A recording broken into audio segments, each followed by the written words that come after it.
Eh bien salut tout le monde, on se retrouve pour une nouvelle vidéo et donc dans cette vidéo je vais vous donner mon avis sur le Sony Xperia E3. Donc je vous invite à regarder mes vidéos précédentes que j'ai fait avec celui-ci, donc ma vidéo déballage et test. Et donc on va commencer tout de suite au niveau de mon avis, bien évidemment c'est un avis personnel. Donc tout d'abord, je vous conseille ce smartphone si vous aimez la qualité d'écran. Donc c'est de 4,5 pouces et si vous aimez une résolution correcte. Donc j'ai dit tout ça en détail dans la vidéo test. Donc je vous invite à la regarder. Vraiment, il a une taille parfaite, il a une qualité parfaite.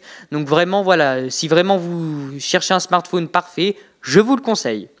Autre point, avec son processeur Snapdragon, vos jeux n'auront aucun problème pour tourner. Je vous fais l'exemple ici avec Subway Surfer, mais bien évidemment pour tout ce qui est les jeux un petit peu plus puissants, bien évidemment Clash of Clans, Roll Racing, etc. Vraiment, il est exactement adapté pour ce genre de jeux qui sont assez puissants, qui demandent pas mal d'énergie et il fonctionne à merveille. Je les ai déjà testés. Je vous conseille aussi ce smartphone si vous aimez personnaliser votre smartphone. Vous allez pouvoir mettre un thème simple Xperia qui est déjà préinstallé dessus, comme vous pouvez voir à l'écran.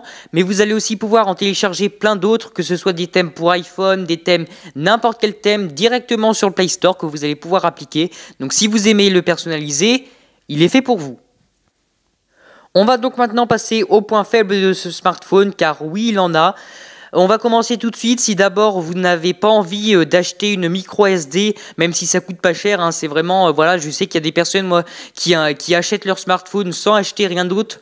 Ça va être très dur d'installer des jeux, des musiques, prendre énormément de photos et surtout les vidéos, car le stockage du smartphone est très faible. Quand vous l'achetez, il y a moins d'1 giga pour installer pas mal de choses. Donc je vous conseille d'acheter une micro SD. Moi, c'est une marque Samsung, 16 Go, et donc vous en avez à tout prix. Autre point faible de ce smartphone, c'est bien évidemment sa qualité de photo que je vous avais parlé juste avant dans la vidéo test, qui est vraiment médiocre. La caméra arrière est de 5 mégapixels, donc c'est vraiment très peu et les photos sont pas de très bonne qualité. Autre point, excusez-moi, négatif, il n'est pas compatible 4G. Alors ça peut se comprendre avec vu son prix, et il n'est pas non plus, c'est pas le dernier sorti, mais il est quand même compatible 3G+, donc comme vous pouvez voir à l'écran, donc c'est déjà pas mal. Donc si vous voulez savoir, moi je suis chez Orange, donc la 3G+ est quand même pas mal. Donc bon, vous n'aurez pas la 4G, mais bien évidemment la 3G+ est quand même disponible. Donc bon, c'est quand même déjà pas mal parce que je vous le rappelle, il coûte 150 €. Donc voilà pour mon avis, c'est un avis bien évidemment personnel, j'espère vous avoir aidé, n'hésitez pas à vous abonner, à aimer, à commenter. Si vous avez des questions, vous le savez, c'est par les commentaires ou alors en nous envoyant un email. Je vous rappelle qu'il coûte 150 €, donc pour 150 € vous avez vraiment un smartphone qui est parfait, qui a une bonne qualité d'écran. Par contre, le seul défaut qui est vraiment très important, je trouve, c'est la qualité de photo, mais on ne peut pas tout avoir pour 150 €.